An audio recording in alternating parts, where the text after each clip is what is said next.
Hi there folks, my name's NovaWing24 and welcome to the NovaWrap, your one-stop place for all things simulation related for your latest simulation news. Well folks, this is the first episode in a new series I'll be starting called the NovaWrap, which will be taking a look at the week that was in the world of simulations across all of the interwebs and giving you a quick summation of all the news and all the latest goings on. So, this week for our first inaugural episode, we're going to be coming across predominantly one major topic today. Now, that topic's going to be the latest news that's popped out when regarding flight simulation. Well, on the heels of last week's announcement and confirmation from Microsoft that the development that was the stillborn joy that is Microsoft Flight, the confirmation that the multiplayer servers and all remaining official support for it will be ending on October the 14th. Hot on the heels of that announcement, late on the 3rd of July, there comes a new announcement.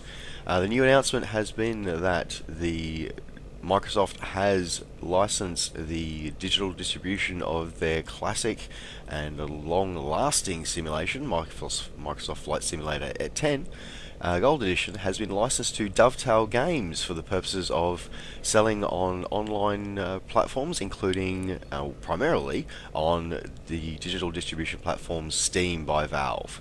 So this will be known as Flight Simulator 10 Steam Edition. Now this, as we know, the Flight Simulator X was originally released in 2006, so it is getting a bit long in the tooth, but since the closure of the Games for Windows Live store for PC, it has not been available via a direct digital download platform, so it's only been available when you can find it in disc format. Get various game shops kicking around the world. So, the licensing agreement that Microsoft announced in partnership with Dovetail Games is that they will have the ability to distribute Microsoft Flight Simulator X on the digital platform of Steam, and it will be releasing as the Steam Edition is what it will be. So, a couple of interesting things that came out of the announcement. The first interesting part is the fact that they're not going to be allowed to make any graphical changes to it. So what we are going to see, folks, on Microsoft Flight Simulator X Steam Edition is going to be pretty much exactly as it was in 2006. There's going to be no difference. It's going to be stock standard. They are going to be allowed to make some bug fixes and some of the few tweaks here and there, but they are not expressly stated in the licensing agreement. They are not allowed to institute any kind of graphical updates. So, if we're hoping for a DirectX 11 compatible version of FSX, it's not going to happen. You're still going to have to go to Lockheed Martin for that one. So part of the licensing agreement has covered not just though the ability to sell FSX on Steam and on digital distribution platforms, but it has also given them the ability. They've also been licensed the simulation engine, so they are going to be allowed to develop further games from the engine and from the technology. In fact, in the start of the press release, it's interesting because it's defined as, and reading directly from the press release, is that they are able to publish all new flight products based on Microsoft's genre-defining flight technology. The company is currently investigating new concepts in this area and is expecting to bring a release to the market in 2015. So of course the question is, especially with all the rumours of the sale of the Microsoft Flight code as well, is what is going to happen in the future. And it's very interesting that we've seen Dovetail. Yeah, it's very sketchy, of course, and literally it's a one-liner. It's almost a throwaway one-liner that they are looking at bringing out a new form of simulation to the market for flight simulation in sometime in 2015. So whether that be based on the old outdated FSX engine or whether it be based on Microsoft Flight's far more capable DX11 engine, we're just going to have to wait and see. So apart from that, there's a few other details. That was the initial press release, and it was received with mixed feelings from the community. But the other interesting thing is more details come to light as well. Is the fact that as I said, it will be the straight deluxe edition, which includes the acceleration pack. The Steam editions will have all that kind of stuff, but it will allow them to make their bug fixes. And also, they have said that they will be looking into bringing back some form of multiplayer functionality with the after the life after game spy, as a lot of users of FSX sort of say now.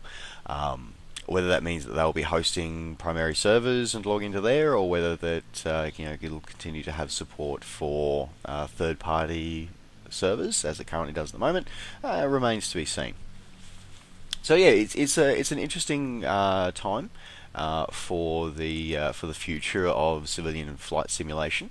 So now, of course, as we know, Dovetail Simulations, Dovetail Games does have a bit of history when it comes to simulations. They're of course most well known for their trains and railworks line of products. One of the reasons that Microsoft called out as being one of that they felt Dovetail were going to be very appropriate and very suitable to actually form a partnership with Microsoft for distributing FSX, and also for developing new flight simulator technology based on the coding and things like that done created by Microsoft. Dovetail also has the fishing simulation. There's a couple of different fishing simulations in their repertoire as well. Interesting. So some would say an interesting choice to actually say for that one, but it could definitely be very curious for the future as well. So yes. What it may or may not mean for the future of the simulation world is also another question, of course. And it puts, I feel that it puts Lockheed Martin in an interesting position as well, given the fact that Lockheed Martin bought the engine behind, has already licensed previously the engine behind FSX.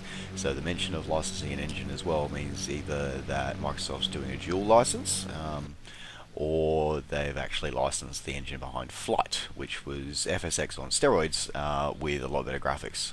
So, there you go. Lockheed Martin have a bit of a decision to make, I think, about how they market their simulation as well. I think that could be very interesting. So, but yeah, so the overall thoughts are, well, look, this could go one of two ways, folks. It could either be a very positive thing for the fact that we are perhaps finally going to see some bug updates. For some of the classic things that have been left out of the original release of FSX acceleration. However, the concern, of course, is how third-party add-ons are going to work out on it. As we are all very well aware, FSX has a huge following of third-party and user-based add-ons, and whether they will continue to be compatible with the Steam edition is something that remains to be seen, and something that I personally will be taking a great deal of interest in following. So it's an interesting time, and there you go. So that's pretty much the biggest news for that one. It is as I said, I am hopeful. I am hopeful that something positive will come out of this, but I don't know. Maybe I'm just getting too old. I'm starting to get a bit cynical. But yeah, anyway. Now, in other flight simulation news, and also related to Steam as well, is the fact that the developers of X-Plane 10 have actually announced as well that they will be releasing their 64-bit edition of X-Plane onto the digital distribution platform Steam, and it will be available very, very shortly. That's been the announcement so far. So they will be bringing that to, and it will be, as I said, will be the 64-bit edition. Now, this is going to be very interesting. It hasn't had a lot of take-up, X-Plane 10. X-Plane 10, it's an interesting product. It has passed through its the Steam's greenlight process, so it will be coming on very, very shortly. Expected to be coming within the next sort of 4 to 8 weeks. So the fact that it is a native 64-bit environment and coming on to something that, and I do believe from reading the specs that it will support DX11. The fact that this is going to come to Steam, and it's going to come to Steam before FSX does. So It's going to be an interesting sort of future, an interesting battle of two very classic titles on Steam very shortly. Well, folks, that concludes the first inaugural episode of NovaWrap. So I look forward to seeing you on the next episode. To keep in touch with me and to see what I'm up to and all the future events that I've got planned and information and things like that, don't forget to like and subscribe to the YouTube channel. Also, you can always like and find me on Facebook and on Twitter. Just search NovaWing24. All right, folks. Thanks very much for watching. Take care. Safe skies to all, and we'll see you next time. Bye for now.